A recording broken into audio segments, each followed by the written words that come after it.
What's up guys? Welcome to AnimeKouhai. If you'd like to help me out, please hit the like button and subscribe to my channel. Though she spoke in a sweet tone, her malicious intent was clear. While not as strong as Footman, Tyr was formidable. Her existence value was just over 1 million, and she had a unique skill that was a deadly ace up her sleeve. It wasn't the right moment to use it, but if Footman fell, Tyr was ready to step in. Anticipating her turn, Tyr kept a close eye on Footman's fight. Footman resumed his relentless assault. Punching, kicking, and slamming, he toyed with Gnome like a cat with a mouse. Gnome grew increasingly desperate. Footman and Tyr taunted him. Meanwhile, Kagali, observing from the sidelines, analyzed the situation coolly. This is terrible. We have no future if we keep this up. Even if we win here, Gnome seems to be a minor player. Tyr is strong, but I doubt she can handle anyone more powerful. Kagali glanced at Yuki. If Yuki-sama couldn't defeat them, I doubt Tyr can either. Moreover, angels and demons can't be permanently destroyed. Without a special skill, they'll just come back, even if we kill Gnome now. With Vega's cells, Gnome is practically immortal. He'll likely resurrect even after death, making this fight seem pointless. Defeat seemed inevitable. Realizing this, Kagali felt foolish. Stop it, Footman. That's enough. Huh? Are you sure, Chairman? Yes, we can't escape from here anyway. Not unless we can destroy that big gate, and that seems impossible. If Dino's explanation was accurate, then they were trapped in a sealed world called the Heavenly Star Palace. Escaping required a key, and Kagali and her group had no means to acquire it. They were stuck. Gnome laughed heartily at Kagali's realization. Ha! Ha ha! Exactly. Now that you understand, this will be quick. Just work hard as a tool, and I will treat you well as a useful subordinate. Seeing that Footman had stopped, Gnome assessed the situation. He hadn't expected to be unable to defeat Footman, but Kagali, their leader, was smart. If he could control their leader, then Footman and Tyr would be his pawns. This would ensure Gnome maintained his dominance. Regaining his composure, Gnome suddenly felt a chilling presence of death around him. How pathetic, Gnome. Naming you was a mistake. The great gate had silently opened, revealing 3 figures. Among them was Zalario, the leader of the 3 Phantom Commanders, a stunning beauty with long, star-studded black hair. Zalario had returned, hidden, and observed Gnome's behavior. Disappointed by the display, he revealed himself. His companions, Pico and Gracia, approached Dino, distancing themselves from Zalario. Hey, good job! Yeah, I'm exhausted from work. Is there an issue? Hey, what's happening here? They whispered, but Dino just shrugged and said, "You'll see." Pico and Gracia turned to Gnome, noticing his reluctance to explain. Zalario-sama! Don't say my name, it sullies it. No, please wait. This is a misunderstanding. You are the one misunderstanding. My word is law, thus, there is no misunderstanding. That's... Agreeing would mean owning up to his mistake, but denying it would provoke Zalario. Gnome was in immediate danger, trapped with no escape. Comparing you two would be an insult. Feldway's find is more valuable to me than you. Zalario's words were cold and factual, lacking any emotion. Yet, Gnome sensed the ominous undertone and desperately tried to interject. Wait, please! But it was futile. The noble Zalario despised fools. Your mistake is overestimating your own value. Considering your years of service, I'll forgive you by wiping away that personality. Zalario's words were merciless. Wiping away his personality. Kagali was stunned. No, please, I beg you, Zalario! Zalario silenced Gnome from addressing him. With a divine thunderclap, Jupiter, Zalario unleashed lightning from his fingertips. The divine bolt scorched Gnome. Though his body remained intact, his mind was flooded with overwhelming information, rewriting his personality. It was a terrifying power. Zalario hadn't even been serious in Ramirez's labyrinth. Seeing such power, Kagali realized the futility of resistance. It was futile. He was an unbeatable foe. If Dino was trouble, this man, he was on a level with Guy and Milam. It was a league of his own. It was a different realm entirely. So Kagali relinquished all resistance. What happens to me now? Kagali spoke up straightforwardly. If she was to be reprimanded, she intended to hold on to her dignity until the end. Nothing at all, but I'm not going to say sorry for the chaos Gnome caused you. What? Kagali was taken aback by the casual nature of the conversation. From Zalario's perspective, he was just being honest. Lieutenant Kondu had been the one to bring Kagali in, but it was Feldway's decision. Feldway had used the power granted by Michael to create bodies for incarnation.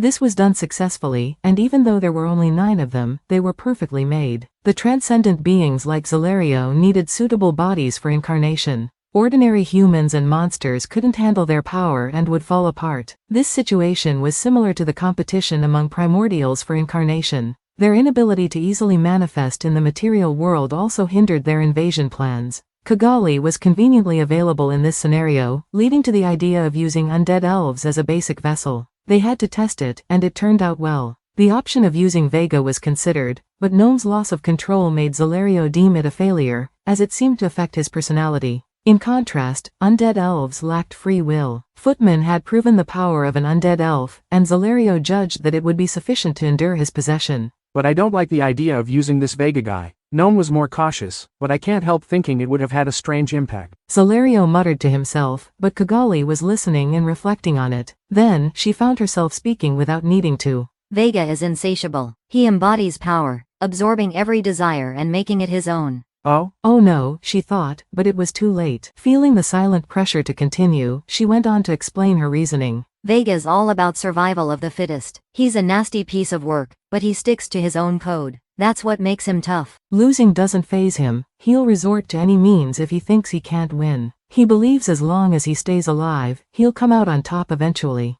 That's why Vega never feels beaten. He figures anyone who underestimates him is clueless, and he'll settle the score when he's got the upper hand. That's Kagali's take on Vega. Though Yuki-sama takes the cake when it comes to sheer greed. Seeing through Vega's character, Yuki made good use of him. Kagali respects Yuki's strength for that. Got it. So you're saying Vega's greed might be ingrained in every fiber of his being?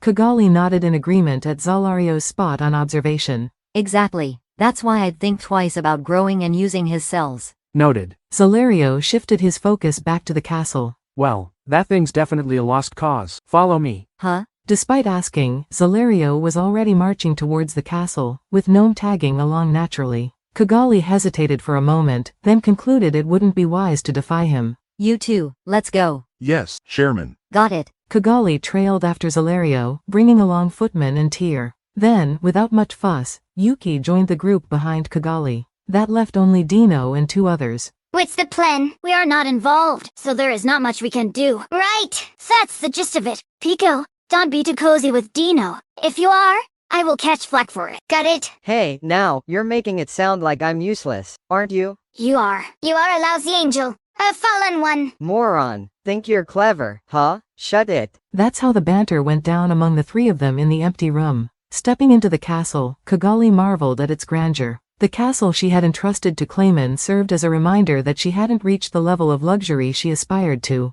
Her old royal residence now seemed downright shabby in comparison. It's magnificent. Of course it is. This is where Veldanava-sama resides. Surprised by Zalario's unexpected response, Kagali reconsidered her impression of him. Looks like he's quite the conversationalist. Lost in thought, they reached their destination. It was a chamber with two large tanks, resembling a laboratory. Surrounding one of the tanks were 5 men and 5 women, their focus on the humanoid figure floating within, resembling Vega upon closer inspection. As Zalario appeared, they all turned and bowed, a man named Dolly's speaking on their behalf. Welcome back, Zalario-sama. Dolly's greeted. Though phantoms had no inherent gender, Dolly's had been Zalario's confidant since the Cherub era, serving faithfully as a man. Zalario, with a nod, conveyed the change of plans to Dolly's. The mission's off. Understood. Dolly's replied promptly, trusting Zalario's judgment implicitly. This reliance on Zalario was why angelic egos were deemed fragile, easily swayed by influences like Vega's encroachment. I gave you a name, but perhaps it was futile. Zalario mused. Is there fault on my end, sir? Dolly's inquired. No fault lies with you. I simply had higher expectations. Zalario reassured, his resolve unwavering regardless of outcomes. Despite his internal regret, Dolly's complied with Zalario's instructions, ordering subordinates Gnome and Burn to halt the incubation process. Nice, Dolly's counterpart, voiced no objections, enlisting her subordinates Bem and Sun to assist. While Dolly's was male and Nice was female, others like Gnome lacked defined gender, though they had recently acquired names and distinct personalities, courtesy of Zalario's influence. It appears that one of Cornu's subordinates, of equal rank to Zalario, fell under the influence of a native from the invaded territory due to a weak ego. To counter this, only the former angelic leaders were given names. However, Zalario believed that even with these precautions, there hadn't been significant growth over the decades. This led him to seek suitable vessels for possession. I thought cultivating Vega's body was a good idea, but his cells are tainted with evil, so, we have to resort to the undead elves we created. There were 9 of them, which sufficed for the current leaders. However, Feldway planned to use Michael's army of angels, Armageddon, to boost their strength, focusing energy to create several seraphim pillars. Zalario's subordinates, including confidant Dollies, ranked lower. The undead elves were intended for the seraphim to gather a formidable force. Well, there's no hurry. I'll discuss it with Feldway later. As Zalario pondered, the sound of shattering glass interrupted. Wait, I won't forgive you for tearing off my arm. I'll take it back. The culture tank shattered, freeing Vega, who immediately targeted Gnome, fused with Vega's cells. Before anyone intervened, Vega's arm seized Gnome, initiating fusion. Gnome was absorbed, fueling Vega's growing power. Oh, delightful. My strength is surging. He felt the surge of magicules from absorbing Gnome, which significantly boosted his strength. This is great. I can take on anyone now, Vega's excitement waned as he locked eyes with Zalario. I've heard about you. You can join us, or stay and fight. Vega already knew his answer. My bad. I'll follow you, of course. That level of filthiness was oddly impressive. Zalario wasn't surprised. This response was expected and accepted. Losing Gnome was unfortunate, but it did empower Vega. What they needed for future battles were not just armies, but individual heroes. More powerful allies were always welcome. Gnome's loss of ego made him less valuable as a pawn. Becoming Vega's ally here was probably for the best. Zalario's cruelty towards long-serving subordinates was simply his nature, and others accepted it as his decision. Vega's outburst was forgiven, and he was welcomed as one of them. Watching it all, Kagali couldn't help feeling disgusted. That's it for this video, guys. Thank you for always watching my videos and supporting my channel. A big thanks to the AnimeKouhai patrons who made this video possible. The Harv, Mike Roch, Matthew Abraham, Jared Bressler, Chad Vota, Nate, Havox, Speed Saber, Curtis Loban, Judah Herrera, Just a Guy, Missa LW Hernandez, Jason Martin. Thank you so much for helping out. I'll see you guys in the next video.